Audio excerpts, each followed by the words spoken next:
We are Heather and Paul Christie. And for over 12 years, we've worked with executives and entrepreneurs to accelerate change in every aspect of their business. Because we are in the fastest paced business environment that anyone has ever seen before. So join us for the Evolve to Win show. Hi, and welcome to another Evolve to Win show with Heather and Paul. Hi, everybody. It's so good to be back. It is. We're talking today about where you can guarantee you find yourself surrounded by leaders, because we know that one of the single biggest contributing factors to your success is your environment and who you surround yourself with. I'm with you on that. Right? Yep. Okay. So where do you find it? Where are you guaranteed to find a room full of leaders? Well, I know because I was just there today. Oh, okay. What'd you do? What'd you do this morning? So I'm part of the allocations team for the United Way, and I had the opportunity, every year I have the opportunity to go to the United Way Center, and we approve, what are they called? The financial allocations. The donations, yeah, right, to certain charities, organizations.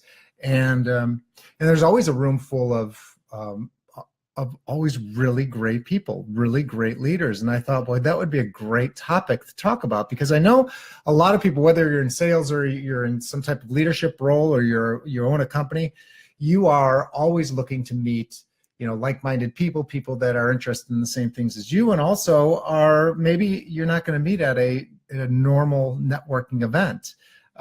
So volunteering. Well, there are so many different benefits to volunteering, right? To community service.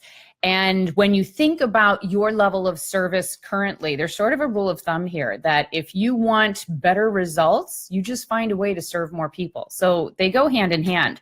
So there's not only the emotional currency that you get, right? There's that feeling of service and what that brings for you, which is just massive.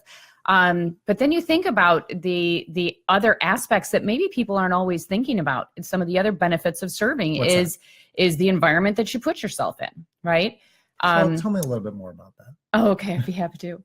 Well, so I'll just talk about some of the interactions that I've been able to have. And you have a lot of experience because you've volunteered a lot throughout the years. And actually, it was a huge part of, when we got down here in 2004.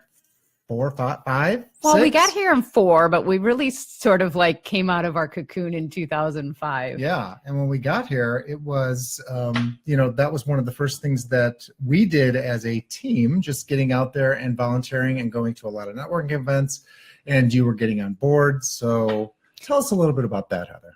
All right. Well, you're right. When we first got down here, so we got down to Florida. People ask all the time, why didn't you leave your jobs and move to Southwest Florida? It seemed really crazy at the time. And when we did that, we did not actually have a plan for what we were going to do other than we were going to start our own business. That was it. Right. And so when we came down here, we did a lot of work and research to figure out what business we wanted to be in. So we looked at startups, we looked at existing businesses for sale, we looked at franchises. We did the whole song and dance, right? And we ended up finding a franchise that was just the perfect match for us. That franchise was Action Coach, and it was in the world of business coaching. Now, at the time, I didn't even know what business coaching was, and I don't think you really did either, right? It was new. I thought it was a busing company. Yeah, seriously. People used to think, oh, Action Coach, you own a bus company? Yeah, that's how new it was back in 2005. Now everyone's got a coach, right? Yeah. So it was kind of we were early adopters in a brand new industry. When we first moved down to Southwest Florida, we only knew a couple of people down here, my grandparents, my aunt and uncle, and none of them were actually in the business for coaching. So we had to really figure out how to get known within this community. And so the very first thing we did is we joined the chamber. We started meeting people. Right. We started looking for very intentionally different places where we could serve. Now, when you're looking if you're not currently involved in community service in some way, shape, or form, and you're thinking about doing this, but there's just so many organizations you don't know what to do or how to go about doing it, I recommend first things first that you find an organization that you're passionate about. I mean, that is so critical. I would never go to serve on an organization's board just because there were people who I wanted to hang out with on that board. I would start by figuring out what it is I'm passionate about and where I want to give, because, yeah, you have to give authentically.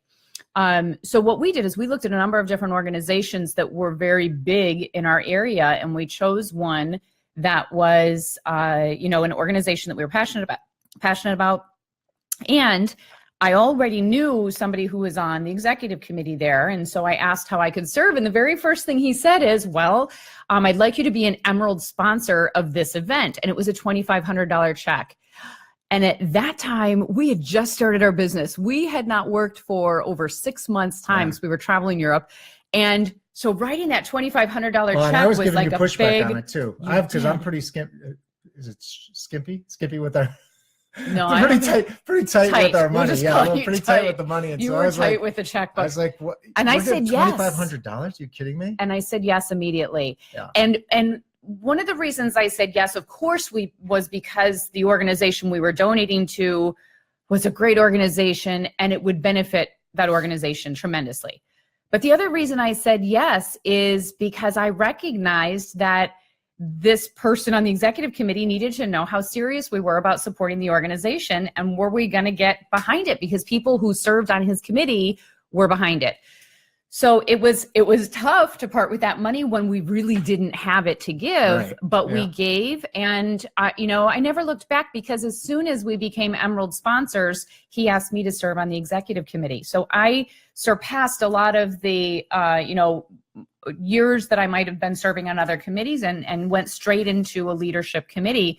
And again, it wasn't that we paid that money just to get me that position, because that was not the deal at all. And in fact, we didn't even know if it was going to happen, but it's what ended up happening, because he saw how genuine our interest was. And he also knew we were new in business. So he must have known that was sort of a hard check to write. But that was a great lesson for me in that, and you continue to do it. And I'm always pushing back on making that investment, but I'm getting much easier now when Heather comes to me and says, hey, we have an opportunity to sponsor a particular event, or maybe it's going to a conference, and there's the VIP or like the diamond section that you get. And I'm always kind of like, oh, well, we can just sit in the general section. The thing I have learned is that when you pay for that position, you pay for that to attend any seminar or conference. Yeah.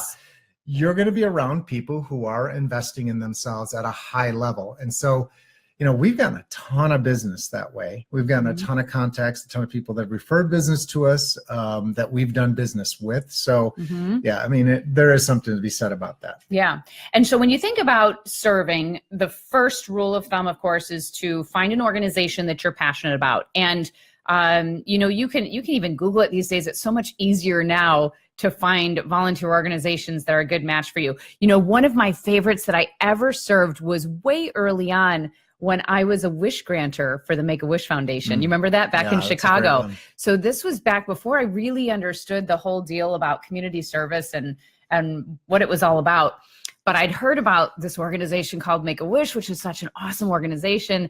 And when they talked about the different roles that were available, I wanted to be at the coalface. I wanted to be working with the children and granting their wishes.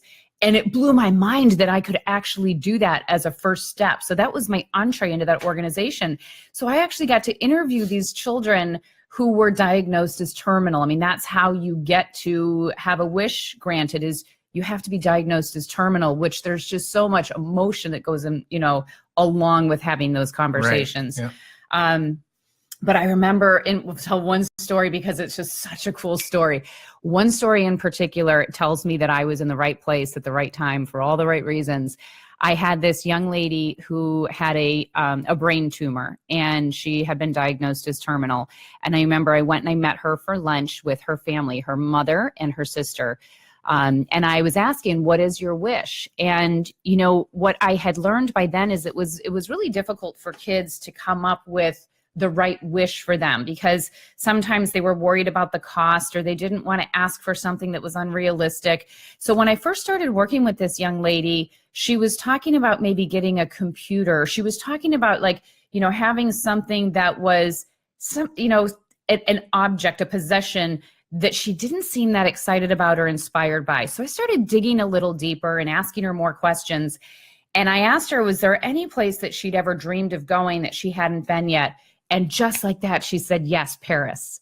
And then all of a sudden I saw her light up for the very first time during our conversation. And so I started asking her about it and what was it about Paris? And she was just telling me this dream. She literally had this dream about going to Paris. Yeah. And she wanted to go with her mom and she wanted to go with her sister. And so I said, so what do you think about making that your wish? And she was just, like her eyes were wide open. Like she never thought that that was even a possibility for her, right? So we start building this dream. And I said, so what is it that you want to do in Paris? And she talked about climbing the Eiffel Tower and that kind of thing. And then she said, well, there's one thing that I really want to do, but I know it's something that can't be done, but never mind. And I said, what is it? What is it? She said, well, I've always had this dream about taking a hot air balloon ride over the city of Paris. Now, this is a girl who's like, I want to say she was about 12 years old at the time. Yeah. And I sat there for a moment in just stunned silence because I had some girlfriends who actually lived in Paris at the time. Elisa and Sarah, my friends from Chicago, who were really good friends of mine, lived in Paris. They were working in Paris. And so I had been traveling to Paris every summer to go see them for Bastille Day. And I learned a lot about Paris. And I got to meet a lot of their local friends and their expat friends. Well, the crazy, like, it's not even a coincidence. It's much larger than that. I think it's just totally divine. The crazy thing is, I had met just that last summer a woman who flew for FedEx, whose hobby was flying hot air balloons, and she lived in Paris. What? So when I told the little girl that I might be able to help her with this and that I just happened to know somebody who flies hot air balloons in Paris, you can imagine that she didn't even believe me, right? Right. And you can't actually even fly hot air balloons over the city of Paris. There are some restrictions there. Sure. But the long story short is that I reached out to my friend Elisa, who reached out to Nancy, and Nancy created this whole thing. And as far as I understand, underwrote the entire thing. And that little girl got to live her dream. So you think about what that did for me. Now, that was not about being involved with a bunch of other leaders, which is one reason you serve. That was literally just about the emotional experience. The benefit, the value that I got from playing a part in this little girl's dream is something I'll never, ever forget. Yeah, that was a great start. Yeah. And did you ever talk to her after that? No, never talked to her after that. And, it's really interesting even though kids are terminal doesn't necessarily mean they with that program with the Make-A-Wish, a lot of kids survive. Actually, my half brother, Ryan, had leukemia when he was maybe like 7 or 8 years old, and he was given a wish through Make-A-Wish Foundation, and he's still alive. With us today. Yeah, he's still alive. And healthy and happy. Yeah, he's doing great. Yeah. So I don't know what happened with her. And that's, one of the parts that I miss about that whole interaction was I felt like I had such a bond with these kids, but I just played the one role, and my role was to be a conduit to help the wish happen. And then it went over to the next team to really coordinate and make the wish fulfilled. And then the next team to follow up. And so, so it wasn't like, it wasn't about me. It was about them. Yeah. So, yeah. Yeah. And really cool. Just to kind of switch gears back to, multiple reasons why you want to get part of an organization or volunteer is that, like I experienced today, I don't get out of the office that often. And I have to say it was Monday morning. Wasn't really excited about going up to Fort Myers. Are you kidding? To go see Cliff Jones? I Are was. you kidding? I of course was. It was great when I got there. And actually, it was such a beautiful day. But I got there and I was just like, wow, look at how many amazing people that are part of this team. So this allocations team. And I mean, there's partners in CPAs, there's owners of companies, there's, engineers, financial advisors. I mean, just a whole gamut of different people that I got to meet again. And it's every year. So I've been doing this now for 3 years. And it's just great. And you get to, as part of the allocations team, because you actually got me involved in that as well. I did it for the first time last year. For those of you who don't know much about United Way, United Way is a phenomenal organization that basically supports other organizations and agencies within our community. Amazing. And so if you know about United Way, you probably know about the United Way thermometer, right? That's what we think about, which is like, that should be a topic of an entire other show because it's so awesome. The United Way thermometer, they set a goal every year. And then as the dollars come in and the funds come in, they reach their goal, and they track this using that big thermometer. So Yeah. a lot of people know that, but they don't necessarily know what United Way is. I never knew what a I didn't United either. Way was. I mean, the only reason I knew about it was back, I don't know, maybe the 80s, 90s, and early 2000s. United Way was like the major sponsor for the NFL, or sponsor of the NFL. And I'd always see United Way and see little kids around in the commercials and stuff. And I was like, I still had no idea. They really didn't do a good job of explaining who they were. And not until I got down here did I realize what the United Way does. Mhm. And they're a catch-all for all of the donations. And then they allocate those donations out to, deserving organizations and charities that are making an impact in the community. So they do a fantastic And job. they also run that, I think it's 211. God, I hope I got that right. The 211 number, which is kind of like the Yeah. emergency hotline if you are in need, Right. if your electric's about to be shut off, or anyway, they have so many different services. And by the way, they're also a fantastic liaison to figure out if you need help some way, somewhere, where to go to get that help. And that's a great point, because there's a lot of people that, have family members or whatever, and they don't know where to turn. Mhm. And I know we've even been in that situation Yeah. before, and you've given Cliff a call, or you've called the 211 number, Mhm. and we've used their services, because they will hook you up with the right type of organization that can help you in that particular challenge you're having. And you would be blown away by how many organizations exist just within your community, and you've probably never ever heard of them before. It There are wasn't so many of them. there's so many. And they're so niched out to particular Yeah. needs. It's amazing. And there's money there, and there's help there, and there's volunteers that, will just about do anything to help you through your situation. And so it's one of the cool. great things about United Way too is they're keeping tabs on how these organizations are being Right. run, and they're making sure that they're giving donations, contributions from the community to these organizations once they've hit certain criteria, right? So they're making Yeah. sure that they're not being mismanaged. I mean, it's a Yeah, phenomenal and organization. the United Way of Lee County, they raised over $10 million in 2017-18. That's amazing. I mean, I think this is the first year they've broken the 10 million. Wow. And that's a That's a- boatload of that's a money. lot. Yeah. So, Okay. and be thinking too, so there's a lot of different ways to serve. Obviously, we always look for the 3 T's. You give your time, you give your treasure, or you give your talent. And there were definitely times in my life where I didn't feel like I had the spare time to go and serve and take a major role. And maybe at those times we were more giving money than we were serving and sharing and giving our time. But the other thing that I think is really important too is that, there are some people who are just serving all the time and serving everywhere and constantly giving to the point where it might actually be impacting them, right? Like giving too much. So if you know that's you, if you know you tend to say yes to everything, and you will, when someone says, oh, can you chair this committee, or can you get on this board, and you're just saying yes, yes, yes, without thinking. And then you go back and you're kind of kicking yourself because you bit off more than you could chew. Here's a rule of thumb. I'm going to give the tip, which Okay. is like, oh my gosh, the best tip if you're super high altruistic like that. Here's your new rule, should you choose to adopt it. It goes like this. Someone asks you to do anything that takes up your time or your resources, and you say, thanks so much for asking. Would it be okay if I got back to you on that?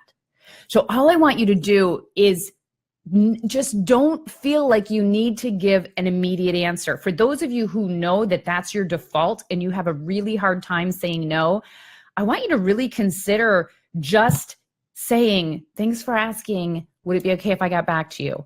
And, give them a time frame, and just buy yourself that time to really look at your resources. Because what I've learned is I'm so much more effective when I really, really allocate time to the service on a board where I know I have the time to give and I can give it my best. And I have said no to some really fantastic opportunities in some amazing organizations because I knew that I had already said yes elsewhere.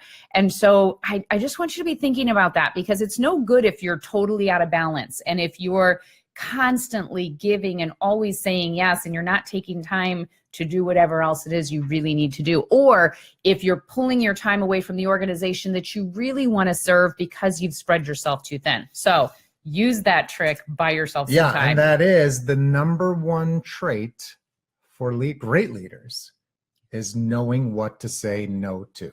totally true. Yep. That is totally true. So tons of benefits from serving. There's always, of course, the emotional reward that you get from serving. Yep. And so when you combine your service with something you're truly passionate about, there's just no higher reward, right? So that piece is awesome. The environment that you surround yourself with, especially when you're getting to the level of serving on different executive committees and boards, whether you're in a regional organization, a state organization, or a national organization, it's kind of like those opportunities as they come up allow you to surround yourself with people at different levels of leadership as well. And I can tell you, I have learned some incredible leadership lessons from those who lead volunteer boards. So you think about influence, right? And what it's like when you have a title and you're influencing someone because they're paid to report to you. But how about when you're leading a volunteer board and nobody's paid anything to work with you? So the only reason they're doing something for you is because they like the organization a lot, or they're really influenced by you as a leader. So you really get to see some of the best of the best leaders, and how people show up and they're excited and they just go all in. And then I've also had the opportunity to see what happens and what not to do and what doesn't work, where literally boards have alienated. They have like stopped serving. They've stopped showing up. They don't participate in conference calls. They don't show up for meetings. They don't even show up for like the big national meeting. What? So you know, like this is such a great lesson in leadership. So wherever you are in your career, you want to learn more about how to be a great leader, go find some of those boards where you've got tremendous leadership and see what they're doing. So thank you for joining us on another Evolve to Win show with Heather and Paul. We hope you have a great day and a great week. It was great to be with you guys today. Bye Take now. care.